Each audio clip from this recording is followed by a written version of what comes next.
Well, welcome to the Daily Devotion. I'm Kathy Morris, pastor of the Dixon United Methodist Church. We all go through times of struggle. We have our moments of crisis.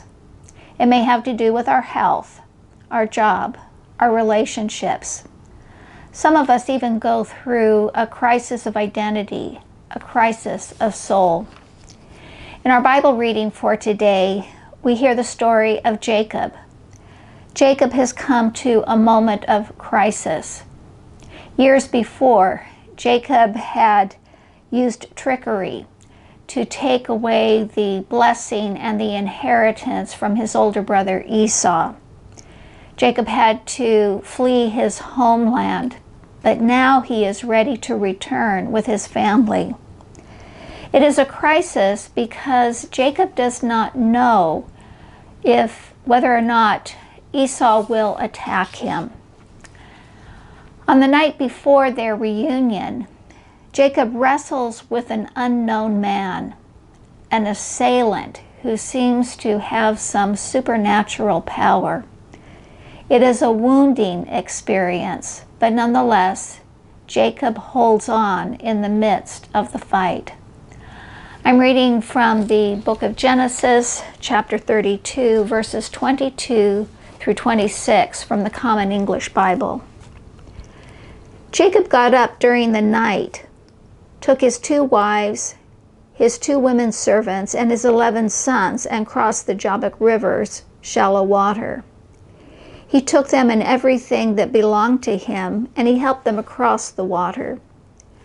But Jacob stayed apart by himself, and a man wrestled with him until dawn broke.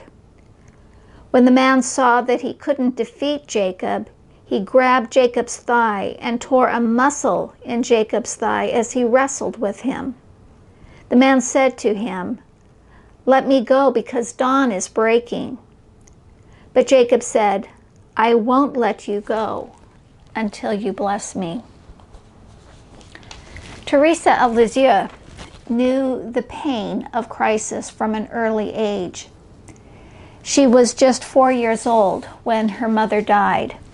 And then when she was 9, her older sister entered monastic life. This was particularly difficult for her because her older sister had cared for her since her mother's death. We can only imagine the sense of abandonment she felt.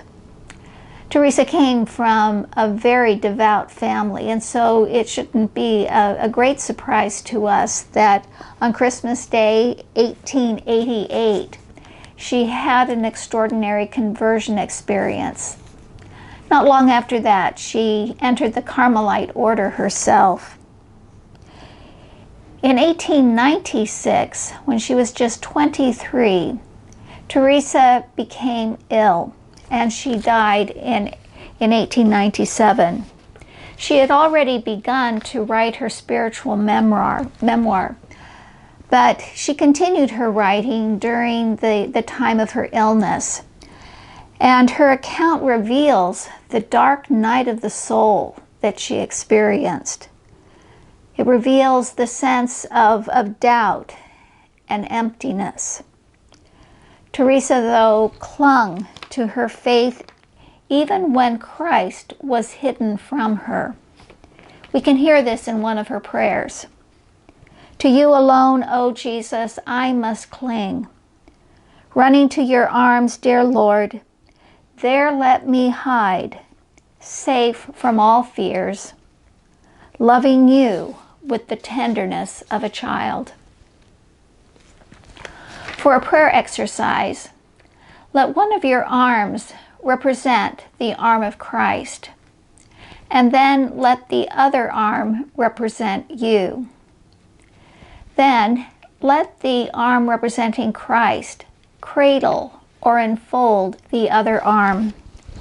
Then give thanks for the love and power of Christ that holds us always.